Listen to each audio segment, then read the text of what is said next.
Hi, ഏവർക്കും സ്നേഹ സന്ദേശം. ഒരു സന്ദേശം ഞാൻ ചോദിച്ചോട്ടെ.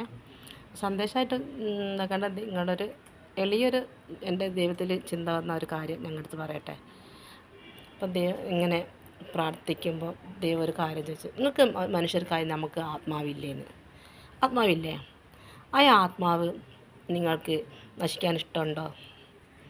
അപ്പം ദൈവം പറഞ്ഞു, ആത്മാവിനും സത്യത്തിൽ ആരാധിക്കുക, ഞാൻ തന്നെ വഴിയും ജീവനും സത്യവുമാവുന്നു. അപ്പോൾ ആ ദൈവത്തിനോട്, ജീവനുള്ള ദൈവത്തിനോട് നമുക്ക് സത്യത്തിലും ആത്മാവിലും നമുക്ക് ആരാധിക്കുക എത്ര സന്തോഷമായിരിക്കൂലേ. ആ സത്യത്തിൽ ആത്മാവിൽ ആരാധിക്കുമ്പം നമ്മൾ ഭയങ്കര പോരാട്ടമായിരിക്കും കേട്ടോ. നമ്മളെ അന്ധകാരത്തിൽ ആ ഇരുട്ട് ഭയങ്കര പൈശാചിക എന്നിട്ട് നമ്മൾ വന്നങ്ങ് എന്ത് സത്യം, എടുത്ത് സത്യം, ഇതുകൊണ്ട് നാളെ പോകുന്നേ എന്നറിയും. പക്ഷേ നാളെ പോകുമ്പോൾ കാണാം നമുക്ക് അവിടെ എല്ലാം വെച്ചിട്ടാ. എല്ലാവരും കാണുമല്ലായിരുന്നു നാളെ അവിടെ വെച്ചിട്ട്. അപ്പോൾ അന്നേരം കാണാമെന്നറിയാം കേട്ടോ. അപ്പോൾ ഇത് തന്നെ അന്നേരം പറയണം, നിങ്ങൾ ആത്മാവിൽ ഇങ്ങനെ തന്നെ ആയിരിക്കണം. നമ്മൾ നല്ലത് ആത്മാവ് ഉണ്ടെങ്കിൽ നമുക്ക് നല്ല വേരുകളോട് കൂടി നമുക്ക് നല്ല ആത്മാക്കളെ കൊടുക്കാം.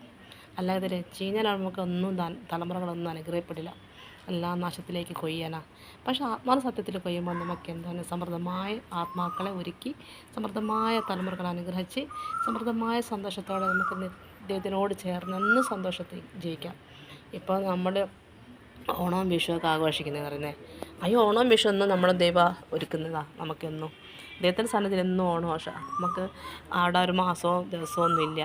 എന്നും ഓണവും വിഷുവായിട്ട് ദൈവം നമുക്ക് തരും. ദൈവത്തിൻ്റെ സന്നിധിയിൽ നമുക്ക് അത് എത്ര നമുക്കില്ലായ്മ കണ്ടാലും നമ്മൾ ദൈവത്തോട് ഏൽപ്പിച്ചാൽ ദൈവം അത് നമുക്ക് സമൃദ്ധമായി ഒരുക്കി തരും. എൻ്റെ സത്യമാണ് ഞാൻ കൊണ്ട് പറഞ്ഞിട്ടോ.